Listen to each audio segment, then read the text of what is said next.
चलो let me show you in another sheet. Basically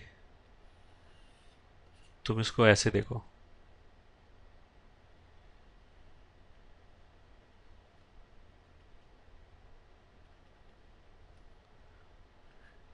मान लिया ये ग्राफ है, ठीक है, ये मान लिया से कुछ भी 5 है, ठीक है।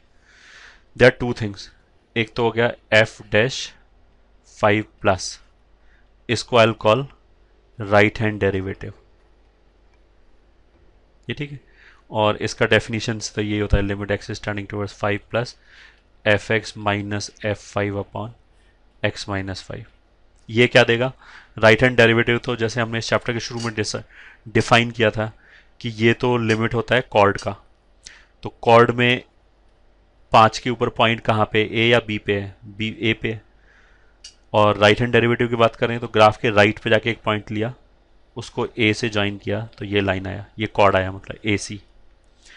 फिर हमने क्या किया, सी को, ये वाला जो एक्स है उसको हम 5 की तरफ ले गए, तो उसकी वजह से क्या होगा कि सी कर्व के ऊपर ऐसे मूव करेगा,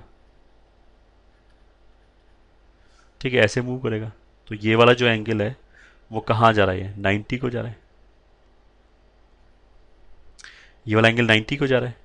तो इसका मतलब क्या है कि इस डायग्राम के हिसाब से जो आर एच डी है that is F dash 5 plus, वो कितना हो गया, डज नॉट एग्जिस्ट।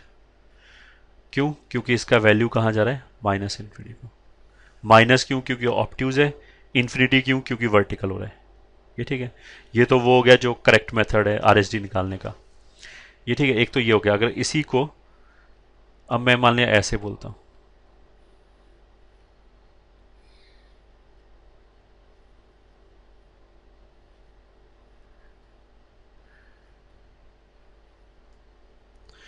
अगर मैं बोलूँगा ये कैलकुलेट करो, limit x standing towards 5 plus and F dash x, मतलब डिफ्रेंशिएट करके उसका लिमिट कैलकुलेट करो, मैं बोलूँगा ये कैलकुलेट करो। तो अब इसका मतलब क्या है, बाकी सबको एक मिनट के लिए भूल जाओ, this is nothing but a limit, ठीक है। कहाँ पे, 5 प्लस पे, मतलब 5 की तरफ इस साइड से आएंगे। बट ये लिमिट किस चीज़ का है, ये लिमिट एफ एक्स का नहीं है, ये तो लिमिट एफ डैश एक्स का है। एफ डैश एक्स क्या होता है, स्लोप ऑफ द टेंजेंट, ठीक है। तो ये इफेक्टिवली क्या बोल रहा है कि अगर मैं कर्व के ऊपर राइट हैंड साइड से एक टेंजेंट लेके आऊं, तो जो उसका स्लोप होगा, जो उसके स्लोप का लिमिटिंग वैल्यू होगा, वो ये लिमिट होगा, ठीक है। तो अगर मैं राइट हैंड साइड पे मान लिया हमने एक ये पॉइंट लिया, ठीक है, यहाँ पे टेंजेंट खींचा, ये आ गया। फिर मान लिया हमने थोड़ा सा और आगे जाके एक ये पॉइंट लिया, फिर यहाँ पे टेंजेंट खींचा, वो ये आ गया। फिर और एक और पॉइंट यहाँ पे लिया, वो यहाँ पे टेंजेंट खींचा, ये आ गया। तो अगर मैं बोलूँगा इस टेंजेंट का, ये ठीक है, ये जो टेंजेंट्स है, ये पॉइंट जैसे जैसे इधर जा रहा है वैसे वैसे ये टेंजेंट भी मूव कर रहा है पूरे का पूरा। इस टेंजेंट का टेंडेंसी क्या है, तो इस टेंजेंट का टेंडेंसी क्या है, वो हॉरिजॉन्टल होने का है। मतलब ये टेंजेंट का टेंडेंसी क्या है, ऐसे हॉरिजॉन्टल होता जा रहा है, हॉरिजॉन्टल होता जा रहा है। तो हॉरिजॉन्टल लाइन का स्लोप क्या होता है, 0। तो उसका मतलब क्या है कि इसका लिमिटिंग वैल्यू कितना आएगा, 0। यहां पे मैं तुम्हें क्या बता रहा हूं, there is a difference between R H D and F dash X का लिमिटिंग वैल्यू, ठीक है। एफ डैश एक्स का लिमिटिंग वैल्यू जो है वो तो हमें टेंजेंट का, टेंजेंट के स्लोप का लिमिटिंग वैल्यू देता है। और जो राइट हैंड डेरिवेटिव है यहाँ पे, वो हमें कॉर्ड के लिमिट, कॉर्ड के स्लोप का लिमिटिंग वैल्यू देता है, ये ठीक है। तो अगर मैं बोलूँ right hand derivative, this gives limiting value of slope of chord, ठीक है। और अगर मैं बोलूँ एफ डैश ए प्लस, मान लिया F dash x, this gives limiting value of slope of tangent, ये ठीक है, फ्रॉम राइट हैंड साइड। जो राइट हैंड साइड से अगर हम टेंजेंट चला के लेके आए कर्व के ऊपर, तो उसके जो स्लोप का लिमिटिंग वैल्यू होगा वो हमें ये देगा। ये ठीक है। तो in this example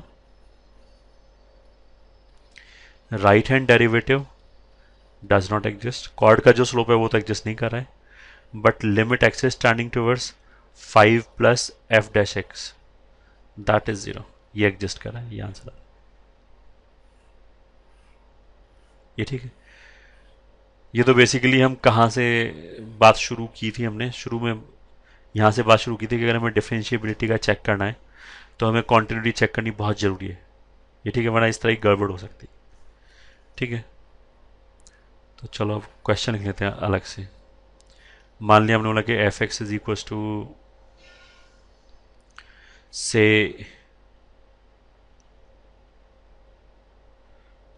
x square minus 1 upon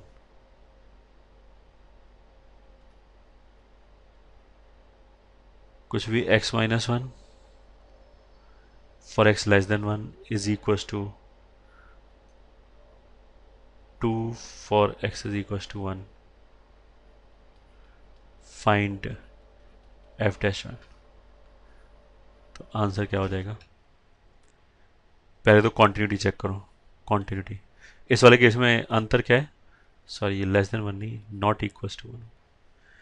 इस वाले केस में अंतर क्या है कि अगर x 1 नहीं है तो ये यूज़ हो जाएगा, 1 पे वैल्यू 2 आ जाएगा। तो अगर मैं लिमिट निकालूं तो LHL निकालो चाहे RHL निकालो, ये ऊपर वाला ही यूज़ होगा, F X. This will be equal to limit X is tending towards 1 X square minus 1 upon X minus 1 which is limit X is tending towards 1 X plus 1। तो ये कितना हो गया? 2 विच इज f1। ये ठीक है, this is equal to f1, hence continuous. ये ठीक है। Now F X is equal to x is not equals to 1 is equals to 2 if x is equals to। ये ठीक है। अब इसको डिफरेंशिएट किया तो f dash x is equals to, इसको डिफरेंशिएट करोगे कितना आएगा? 1। इसको डिफरेंशिएट करेंगे नहीं हम, ये तो एक पॉइंट है, पॉइंट को थोड़ा डिफरेंशिएट करते हैं, ये तो एक पॉइंट पे वैल्यू है। तो मैं ऐसा नहीं कर सकता कि मैं बोलूँ कि अगर x नॉट इक्वल्स टू 1 है तब तो ये हो गया, और अगर x इक्वल्स टू 1 है तो 0 हो गया, ऐसा थोड़ा होता है। ये x इक्वल्स टू 1 तो केवल एक पॉइंट है, ठीक है, पॉइंट को तो डिफरेंशिएट नहीं करते। इससे पहले वाले वीडियोस में या इससे पहले जो हमने एग्जांपल लिया था उसमें हमने ये बताया था कि अगर जिस पॉइंट पे चेक कर रहे हैं डिफरेंशिएट करो, उस पॉइंट पे पहले इक्वालिटी मत लगाओ। पहले तो ये आ गया, ये ठीक है। अब हमें क्या चाहिए? एफ डैश 1 चाहिए। तो 1 पे तो बात करेंगे नहीं, यहाँ पे डायरेक्टली 1 पे तो कोई डेफिनेशन आएगा ही नहीं, ठीक है। अब ये जो 1 आया है, अगर मैं बोलूँगा एफ डैश 1 क्या होगा, तो वो यहीं से आ जाएगा ये 1, ठीक है। चलो तुम दोबारा ऐसे सुनो कि अगर मान लिया किसी भी x इज इक्वल टू 4 पे हम बात करेंगे डिफरेंशिएबिलिटी चेक करनी है, तो पहले तो हमने x इज इक्वल टू 4 पे कॉन्टिन्यूटी चेक किया, ठीक है। x इज इक्वल टू 4 पे कॉन्टिन्यूटी चेक करके मान लिया कॉन्टिन्यूस हो गया, फिर हमने उसको डिफरेंशिएट किया। अब जब डिफरेंशिएट करने के बाद जो एक्सप्रेशन आया उसमें हम 4 पे डिफाइन नहीं करेंगे, क्योंकि 4 पे तो हम चेक ही कर रहे हैं। एफ डैश एक्स 4 पे तो डिफाइन करेंगे नहीं पहले जब तक हम चेक ना कर लें। तो अब ये जो एफ डैश एक्स का एक्सप्रेशन आया वो 4 पे छोड़ के बाकी सब जगह वैलिड है, तो 4 पे डिफरेंशिएबल है या नहीं है ये हम कैसे देखेंगे? 4 पे हमने लिमिटिंग वैल्यू निकाला एफ डैश का, अगर वो एग्जिस्ट कर गया तो फिर हम क्या बोलेंगे? 4 पे डिफरेंशिएबल है।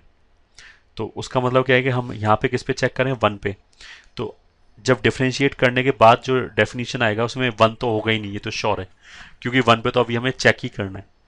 तो इन दोनों डेफिनेशन में ये तो डिफरेंशिएट होगा ही नहीं, पहला चीज़ तो ये ठीक है, ये वाला एक्सप्रेशन तो डिफरेंशिएट होगा ही नहीं। इसको डिफरेंशिएट किया तो ये आ गया। अब इसका हमने लिमिटिंग वैल्यू निकाला 1 पे, limit X is tending towards 1 F dash x, तो कितना आ रहा है? वो तो हमेशा ही 1 है, ये ठीक है, 1 है। तो ये वैल्यू आ गया, ये ठीक है, दिस वैल्यू इज ऑब्टेन्ड, क्या वैल्यू आया उससे कोई मतलब है, hence F dash one is equal to one. ठीक है, hence F dash one is equal to one. अच्छा, जब हमें ये पता लग गया कि ये एग्जिस्ट कर रहा है ये, ठीक है, now F dash X is equal to one. इसने तो वन के लिए मना किया था कि वन के लिए ये डेफिनेशन नहीं है, बट वन पे चेक करके हमारा वैल्यू आ गया। तो अब this is true for all x, क्योंकि बाकी सब जगह तो ये पहले से ही था ही, वन पे भी वैल्यू आ गया, तो यही आंसर हो गया।